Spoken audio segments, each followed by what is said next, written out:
할렐루야. 또 지난 한 주간 동안 하나님의 은혜 가운데 살다가 오늘 이렇게 다 같이 모여서 예배하니 또 감사하고, 또한 이러한 감사한 마음을 모아서 우리가 하나님이 기뻐하는 감사의 제사, 감사하는 예배를 드리는 성도들이 또 우리 주의종들이 되기를 원하면서 함께 말씀을 나누고자 합니다. 오늘 본문이 시편 50편 23절인데 우리가 잘 알고 있는 본문이죠. 감사로 제사를 드리는 자가 나를 영화롭게 하나니 그의 행위를 옳게 하는 자에게 내가 하나님의 구원을 보이리라. 아멘. 이렇게 기록하고 있어요. 너무나도 명확하게 우리가 어떻게 예배해야 되는 것에 대해서 기록하고 있습니다. 감사한 마음으로 드리는 예배가 하나님을 영화롭게 하는 예배다라는 것을 오늘 말씀하고 있습니다. 그러니까 우리가 예배를 드리되 마음속에 감사하는 마음이 없는 상태에서 아이고 이거 주일이 또 돌아왔나 하면서 드린다든지, 아니면은 우리가 감사한 마음을 갖지 못한 채 불평하는 마음, 이러한 것들을 가지고 예배를 한다면 그 예배가 온전히 드려지는 예배가 될 수 없다라는 것이죠. 한 주간 동안에 너무나도 어려운 일들이 많이 있고 살아가기 퍽퍽한 일들이 많았지만 그럼에도 불구하고 예배 드릴 수 있는 교회를 허락해 주시고 함께 예배할 수 있는 그 가족들을 허락해 주시고 같이 예배할 수 있는 것에 감사한 마음을 가지고 예배할, 그 감사를 가지고 예배할 때 그 예배를 받으시는 하나님이 영화롭게 된다 이거예요. 하나님도 기뻐하시는 거죠. 그렇기 때문에 우리는 감사한 예배를 드려야 됩니다. 또한 어떻습니까? 그 감사한 마음으로 예배하는 우리 각자의 예배자들이 올바른 삶을 살아갈 때 하나님은 어떻게 하십니까? 영화롭게 되신 그 하나님은 우리의 삶을 책임져 주신다라는 거예요. 오늘 한 절의 말씀이지만 너무나 명확하게 말씀하고 있습니다. 우리는 감사로 예배를 드려서 하나님이 영화롭게 하고, 그리고 그 행위를 옳게 함으로 인해서 하나님의 구원을 맛보는 그러한 성도가 돼야 된다는 거예요. 진정한 예배는 교회에서 드리는 예배와 오늘 우리가 드리는 예배와 또 여기서 예배를 드리고 나가서 살아가는 선한 삶, 그것이 같이 동반되어질 때 예배가 완성된다라는 거예요. 구약에 보면은 구약에 제사법이 있습니다. 구약의 제사법을 이렇게 통해서 보면은 하나님께서 그 구약의 지금 같은 시대가 아니었음에도 불구하고 그 구약의 제사법을 잘 보면 지금 여기서 말하고 있는 온전한 감사의 제사를 드릴 수 있도록 만들어 놓은 것이 그 제사법이라는 것이죠. 비록 짐승을 잡아서 어렵게 죄 용서를 받고 예배를 드리던 시대였지만 그 제사법, 하나님께서 주신 그 제사법을 통해서 보면 온전한 예배를 드릴 수밖에 없게 하나님께서 그것을 주셨다라는 것을 우리가 알게 됩니다. 자, 구약에 5대 제사가 있습니다. 구약에 5가지의 제사가 있는데 그 제사는 번제, 소제, 화목제, 속죄제, 속건제, 이렇게 5가지의 제사입니다. 그 내용이 구약의 레위기 1장에서 7장까지에 나와 있어요. 명확하게 자세하게 너희들은 번제를 드릴 때 어떻게 드리고 소제를 드릴 때 어떻게 드리고 이렇게 해서 5가지의 제사에 대해서 나와 있습니다. 오늘은 이 5가지의 제사를 잠깐 짚어보면서 하나님께서 이렇게 세밀하게 약속해 주시고 하라고 명령하신 그 제사, 지금은 예배죠. 예배를 통해서 우리가 온전하게 하나님을 기쁘게 하는 감사의 제사를 드려야 되겠구나를 함께 나누기를 소원합니다. 자, 오늘 첫 번째로 우리가 살펴봐야 될 내용이 있는데 그것은 뭡니까? 오늘 본문에도 있지만 감사의 마음을 담아서 예배를 드리는데 자원하는 예배를 드려야 된다라는 것을 우리가 알아야 된다. 본문 상반절에 감사로 제사를 드리는 자가 나를 영화롭게 하나니 아멘, 이렇게 기록하고 있어요. 그런데 감사로 예배를 드리되 거기에다 한 가지 더 해야 될 게 있는데 뭐냐면 자원하는 예배를 드려요. 자원이 뭡니까? 스스로 마지못해서 드리는 것이 아니고 스스로 자원하는 마음으로 내가 원하는 마음으로 예배를 드립니다. 이 예배가 있어야 된다는 거예요. 구약의 5대 제사에는 3가지의 자원제가 있습니다. 자원제라는 뭡니까? 의무적으로 드려야 되는 제사가 아니고 내가 감사해가지고 내가 스스로 드리는 제사가 3가지가 있어요. 그 자원제 3가지는 무엇이냐면 번제, 소제, 그리고 화목제입니다. 그래서 자원해서 드린다 드린다 해가지고 이 제사들을 자원제라고 이야기합니다. 자, 그러면 우리가 간단히 살펴보자면 번제라는 제사는 어떤 제사입니까? 번제라는 제사는 어쩔 때 드리는 제사냐? 하나님과 정상적인 관계를 유지하고 온전한 헌신을 다짐할 때 자원해서 드리는 제사가 번제예요. 그러니까 하나님과 관계를 유지하기 위해서, 말하자면 하나님과 친한 관계를 계속해서 유지하기 위해서 그 헌신의 마음을 담아가지고, 감사하는 마음을 담아가지고 자원해서 하나님 앞에 나가서 드리는 제사가 번제라는 제사예요. 지금으로 말하는 것이 예배입니다. 예배할 때 우리가 왜 예배를 왜 합니까? 하나님과의 정상적인 관계를 계속해서 유지하려고 예배드리잖아요. 그거와 마찬가지예요. 이 제사를 보면은, 이 제사는 그 짐승을 가지고 제사를 드리는데 어떻게 제사를 드리느냐? 가죽, 그 짐승의 가죽을 제외하고 나머지 모든 살과 뼈와 또 이 내장과 이 모든 것들을 다 온전하게 태워가지고 드리는 예배가 번제예요.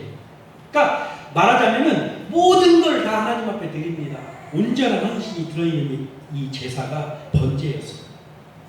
그렇다면은 이 번제는 제물은 어떻게 택해야 되느냐? 그 뭐를 드려야 됩니까? 뭐를 드려야 됩니까? 하면 그 제물은 하나님께서 형편에 따라서 드리게 하셨어요. 무조건 송아지를 드려라, 무조건 황소를 드려라, 이렇게 하시지 않고 가난한 사람도 있고 부한 사람도 있고 조금 높은 위치에 있는 사람도 있고 빈민의 낮은 자리에 있는 사람들도 있잖아요. 그러니까 하나님께서 어떻게 말씀하셨냐면은 그 제물은 번제를 드릴 때 형편에 따라서 하라고. 수송아지나 순양이나 순염소나 산비둘기, 집비둘기 같은 거, 이런 것들로 제사를 드리게 했다라는 것이죠. 그럼 뭡니까? 제물을 형편에 따라서 하게 하신 건 뭐냐면, 그 제물이 비싼 거냐 큰 거냐 아니면은 비둘기를 들었느냐에 따라서 소를 드린 사람은 더 많이 하나님께서 기뻐하시고, 비둘기 드린 사람의 예배는 하찮게 여기시고가 아니다라는 거예요. 그 사람의 형편은 다를 수 있지만 그 형편에서 맞는 제물을 드렸을 때 하나님께서는 그 사람의 예배를 보는데 뭘로 보느냐? 그 번제의 예배를 뭘로 보느냐? 그 사람이 얼마나 최선을 다해서 온전한 헌신을 했느냐, 그걸 본다는 거예요. 제물의 크기를 보는 것이 아니고. 그러니까 우리도 용기를 얻어서 감사의 제사를 드릴 수 있잖아요. 우리의 형편이 다 다르지 않습니까? 그러나 우리가 가지고 와야 될 것은 큰 거를 가지고 오고 이게 중요한 것이 아니고 우리가 어떠한 마음을 가지고 왔느냐를 하나님께서 보신다는 거예요. 지금도 우리 예배를 보실 때 하나님은 그게 기준이라는 거예요. 그래서 우리는 어떠한 마음을 가지고 와야 된다고요? 감사하는 마음을 가지고, 온전한 헌신의 마음을 가지고 와서 자원하는 마음으로 예배를 드리면 된다라는 거예요. 자, 집비둘기, 가난한 사람들은 산비둘기, 집비둘기 같은 거를 드리라고 했다고 그랬잖아요. 자, 산비둘기를 어떻게 해야 됩니까? 산비둘기. 수송아지나 순양 이런 건 키워가지고 그 중에서 흠이 없는 걸 가지고 오지만 부자들이니까. 그런데 가난해가지고 드릴 게 없는 사람들이 번제를 하나님 앞에 온전한 관계를 유지하려고 산비둘기, 집비둘기를 가지고 올 때 어떻게 해야 되는 말이에요? 그걸 잡으러 다녀야 돼요. 그걸 잡아가지고 오는 사람들도, 그러니까 집비둘기 이런 거 파는 걸 사오는 사람도 있겠지만 그것조차 할 수 없는 사람은 산에 가서 비둘기를 잡아갖고 와야 돼요. 다른 새는 안 돼요. 그러면 그 사람이 그걸 잡으러 다닐 때 어떤 심정으로 다니겠습니까? 내가 이걸 잡아가지고 하나님 앞에 이것으로라도, 나는 아무것도 없지만 이걸로라도 나는 예배드리겠다라는 절박한 심정 가지고 한다는 거예요. 그때 하나님께서 그 사람의 마음을 보십니다. 그렇기 때문에 성경에서 예수님께서 예배하는 장면을 보고 많은 부자들이 와서 많은 헌금을 내는 것보다 그 과부가 자기의 일주일 전 재산인 2렙돈을 드린 것을 저게 가장 귀중한 예물이다라고 말씀하신 이유가 그거예요. 하나님은, 예수님은 그 양을 보는 게 아니고 그의 마음을 보는 거예요. 우리의 마음을 보십니다. 그래서 우리는 어때요? 번제를 드리는 마음 가지고 예배를 하는데 우리는 우리의 마음을 하나님 앞에 감사한 마음을 드리는 그러한 자세로 예배를 드려야 된다는 것이죠. 두 번째 제사가 있는데 무엇입니까? 화목제라는 제사가 있어요. 화목제. 화목 이름만 들어도 화목제는 대충 어떤 제사인가 알겠잖아요. 하나님과 화목을 이루고 친밀한 교제를 원할 때, 내가 좀 하나님과 친밀한 관계를 유지하고 싶고 화목한 관계를 유지하고 싶을 때, 나 하나님 앞에 나가서 내가 하나님과 화목한 관계를 좀 유지했으면 좋겠다. 하나님 저랑 좀 친하게 지내요 라고 하면서 하나님을 두려운 하나님으로만 아는 것이 아니라 화목하고 친밀한 하나님으로 알고자 할 때 자원하는 마음으로 나와서 드리는 제사가 화목제라고 합니다. 이 화목제에 드리는 그 제물은 어떤 거냐면은 소나 양이나 염소 뭐 이런 것들을 암수에 구애는 받지 않습니다. 내가 갖고 있는 거에서 하여튼 귀한 거 그런 걸 하나 갖고 와서 자원하는 마음으로 드리는 예배가 화목제였어요. 번제하고는 좀 다르지만 어찌됐든 하나님과 관계를 유지하기 위해서 드리는 예배라는 것은, 제사라는 것은 같은 맥락입니다. 이 제사가 있었어요. 또 하나 제사가, 특이한 제사가 하나 있는데 바로 소제라는 제사입니다. 소제는 어떨 때 하나님께 드리냐면 하나님께 충성과 감사를 나타낼 때 자원해서 드리는 거예요. 그래서 이 세 가지가 자원이에요.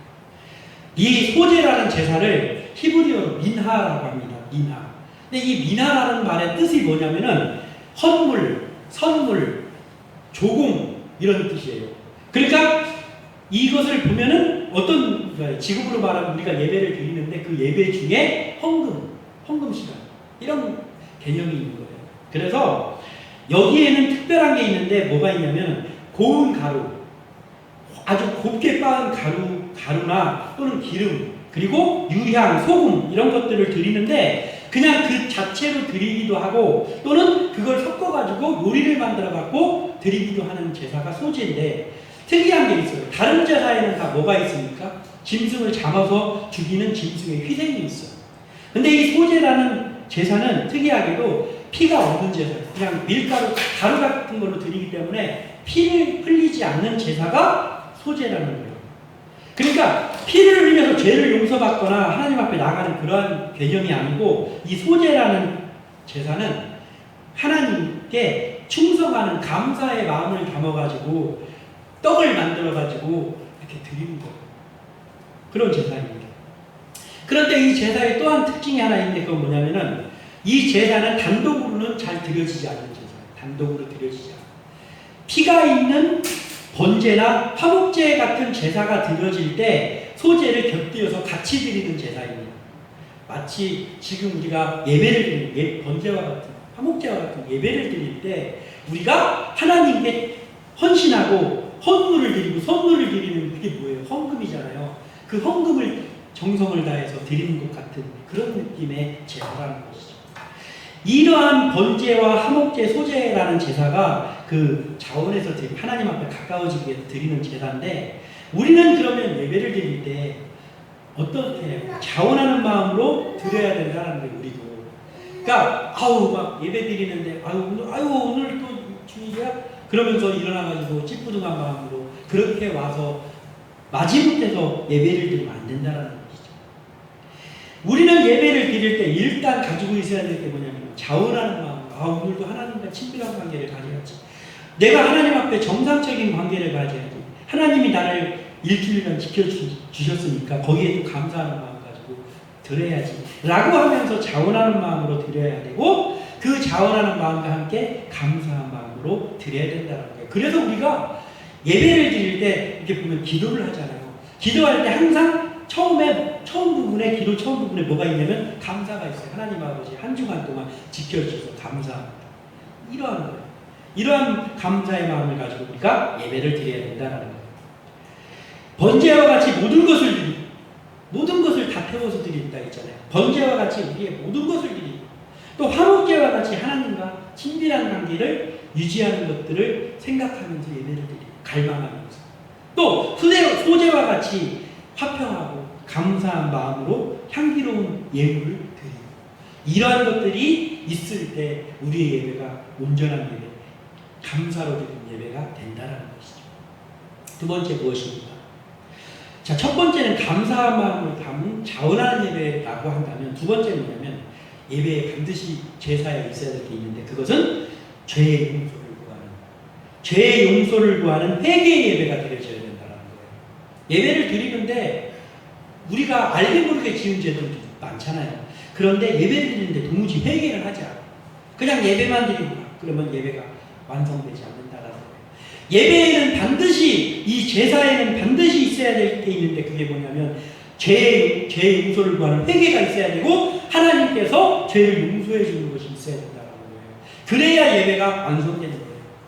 구약의 5대 제사에서 의무제라는 게 있어요. 의무. 반드시 해야 되는 거예요. 이거는 내가 자원하는 마음이 있던 없던 간에 그걸 떠나서 의무적으로 무조건 해야 되는 제사 2가지가 있는데 그 제사가 바로 5대 제사 중에 언급하지 않은 2가지. 속죄제와 속건제입니다. 속죄제는 어떤 제사냐? 하나님께 지은 죄를, 내가 개인적으로 하나님께 지은 죄를 자복하면서 회개하면서 드리는 제사가 속죄제예요. 그러니까 우리가 개인적으로 회개기도 하잖아요. 하나님 아버지, 제가 한 주간 동안 이런 죄를 지었고 하면서 용서 구하잖아요. 회개하잖아요. 이게 바로 속죄제라는 거예요. 그러니까 5대 제사에도 하나님께서 골고루 5가지를 왜 해놨어? 그냥 한 가지로 제사 이렇게 하면 되지 뭘 5가지를 나눠놨냐고.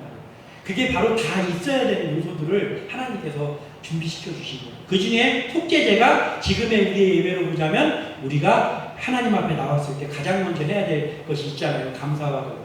하나님 아버지, 제가 한 주간 동안도 지난주에 여기서 예배드리고 나갈 때는 주님만을 위해서 산다고 다짐하며 나갔지만 나가서 살다 보니까 때가 많이 묻었잖아요. 게으르기도 하고 사람들과 언쟁이 붙기도 하고 누구를 미워하기도 하고 그러한 죄를 지었는데 하나님 이 시간 예배할 때 우리 주 예수 그리스도의 보혈의 피로 용서하여 주시옵소서 하는 것이 구약으로 말하면 속죄제를 드리는 거예요. 우리가. 그런데 이 속죄제를 드릴 때는 신분에 따라서 제물이 달랐어요. 그때 당시에 신분에 따라 제물이 달라요. 제사장과 일반 백성들, 제사장과 일반 백성들은 수송아지를 드려라 이렇게 했어요. 그리고 족장들, 그때는 족장 시대잖아요. 그러니까 족장들은 순염소를 드려라.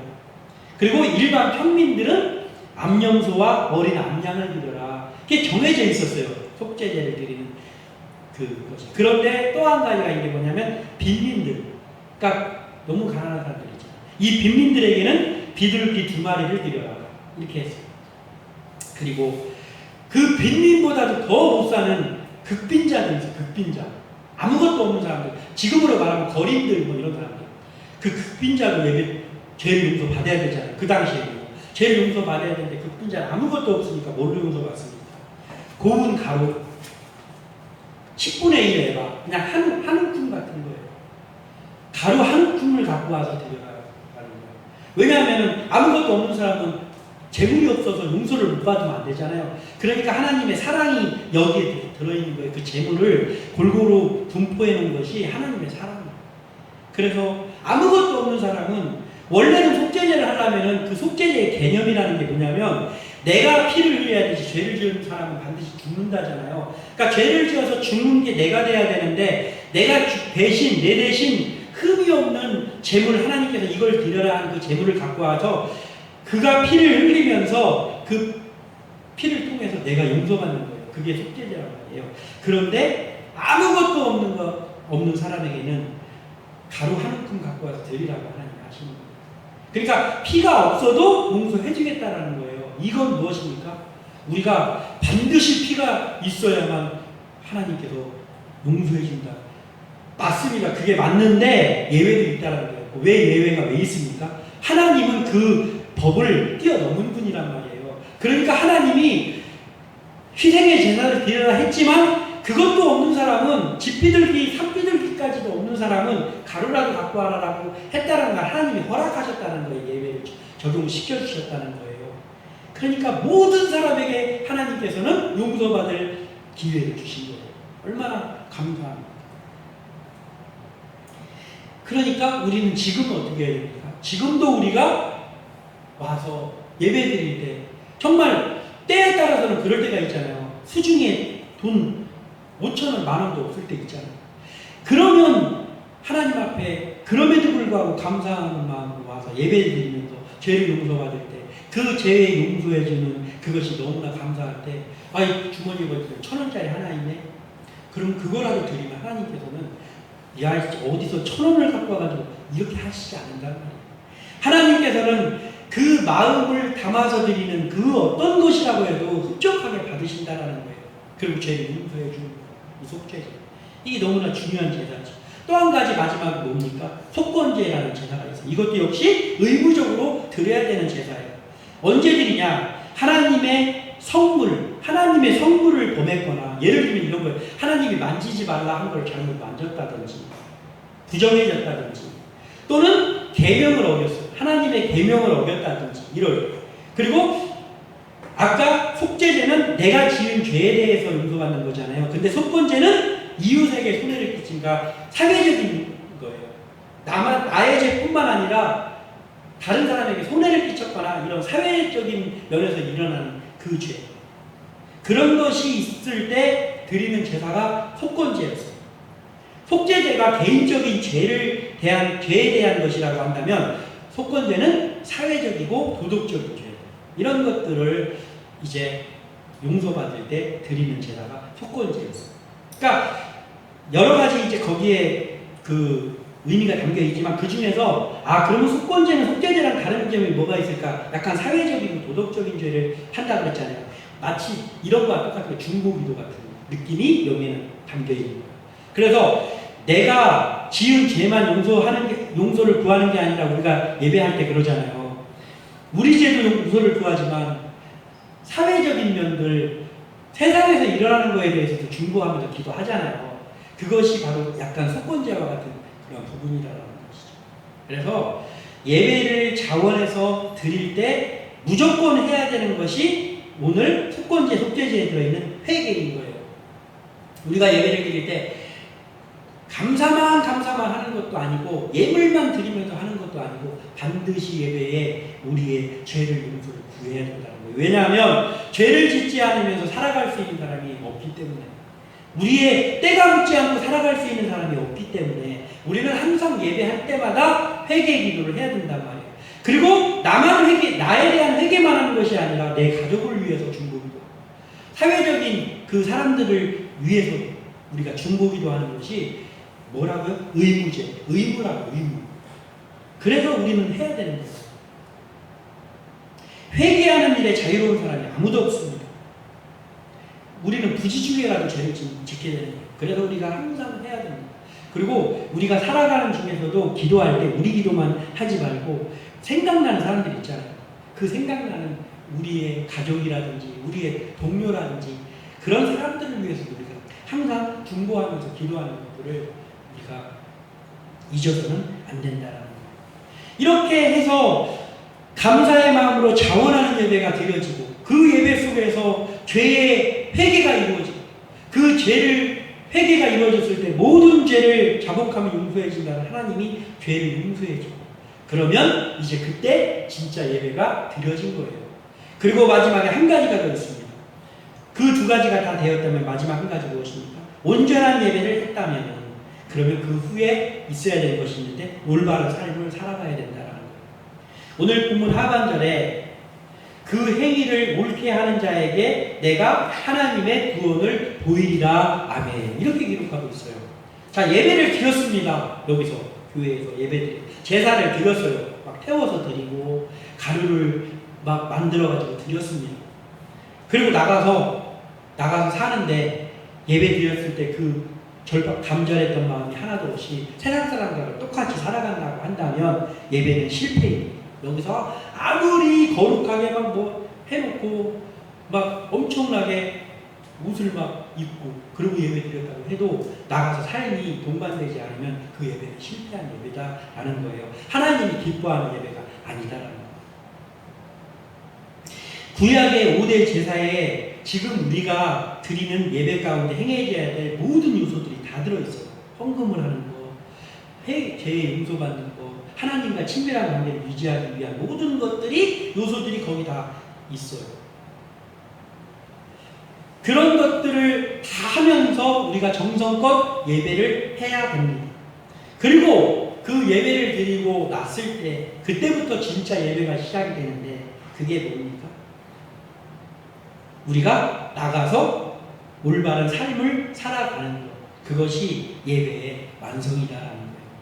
본문에서는 그 행위를 옳게 하는 자에게 구원을 보이신다라고 말씀하셨습니다. 그러니까 예배 드린 자에게 구원을 보이신다가 아니고 한 개에 더 있는 거예요. 예배 드린 다음에, 감사로 예배를 드린 다음에 그 행위를 옳게 하는 자에게 하나님의 구원을 보이신다라고 기록하고 있습니다. 그저 주일에 와서 그냥 예배하고 회개하고 그렇게 하고 내가 왜 위안받아? 아유 이제 오늘 와서 하나님께 예배도 드렸고 그리고 죄 용서도 구했으니까 아이고 그냥 개운하네. 그러면서 나가는 거기서 끝나면 안 된다는 거예요. 그걸로 그냥 위안 삼으면 아무것도 아니다라는 거예요. 우리가 그 죄를 용서받기를 원하면서 하나님 앞에 자원하는 걸 예배 드렸잖아요. 그러면 이제 다시 깨끗한 마음이 됐잖아요. 하나님 용서를 해줬으니까. 그러면 그 깨끗한 마음을 가지고 나가서 우리가 힘써야 될 건 뭐냐면 선한 삶을 살기를 힘써야 된다는 거예요. 그럼에도 불구하고 선한 삶을 살려고 매일 노력하는데도 불구하고 때가 있잖아요. 죄를 지켜야 되잖아요. 그런데 그 마음 마저 안 갖고 그냥 아유 예배 드렸다 하고 나가서 살면 아무것도 안 된다는 거예요.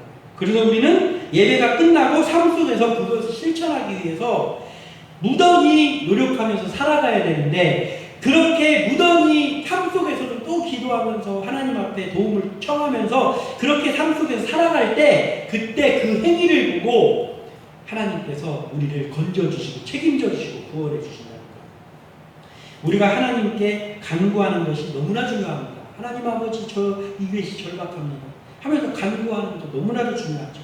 그런데 하나님이 그 간구하는 것을 책임져 주시는 것은 언제 책임져 주시냐면은 오늘 본문에 나와 있잖아요. 그 행위를 옳게 하는 자예요. 그러니까 내가 기도를 했는데 그 기도한 대로 살지 않으면 하나님께서도 책임져 주시지 못한다는 거예요. 우리가 기도를 했다면은 그 기도한 대로 살아가려고 몸부림치면서 우리가 그 행위를 살아갈 때 그 삶의 모습을 보고 하나님께서 우리에게 응답해 주시고 구원해 주시고 책임져 주신다는 거예요. 성령께서 우리와 그때 동행해 주신다는 거예요. 그러니까 예배는 어떻다는 거예요? 하나님이 기뻐하는 감사의 제사는 교회에서 예배를 드리고 정성을 다해서 예배를 드리고 그리고 예배를 드리고 나아가서 삶 속에서 그 예배 드린 사람처럼 살아가기 위해서 행위를 옳게 하고 이 두 가지가 함께 했을 때 그때 진정한 감사의 제사가 드려진 거다라는 것이죠. 우리 교회가 비록 적은 인원이 모여서 예배하고 있습니다. 그러나 하나님께서 아까 그랬잖아요. 비록 한 꿈을 가지고 와서 예배를 드리더라도 하나님께서는 우리의 마음을 보고 송아지 드린 사람과 똑같이 예배를 받으신단 말이에요. 그렇기 때문에 우리가 적은 인원이 모여서 예배드린 이 예배지만 하나님께서는 우리 각자의 마음을 보시는 거예요. 우리 각자가 감사하는 마음 담아서 자원하는 마음을 예배드리고 또한 이제 하나님 앞에 헌신하려는 그 마음 가지고 나가서 산다고 하면 우리의 예배를 하나님께서 흠양하여 주시고 기뻐하시는 예배다라는 것이죠. 아무쪼록 우리 함께 나는 교회는 늘 예배할 때마다 이러한 모든 요소가 다 최선을 다해서 드려지는 예배가 드려지는 곳이 됩니다. 그리고 우리가 각자의 삶 속에서 실천하면서 주님의 제자답게 살아가는 우리 한 사람 한 사람 되시기를 주님의 이름으로 축원합니다. 기도합니다.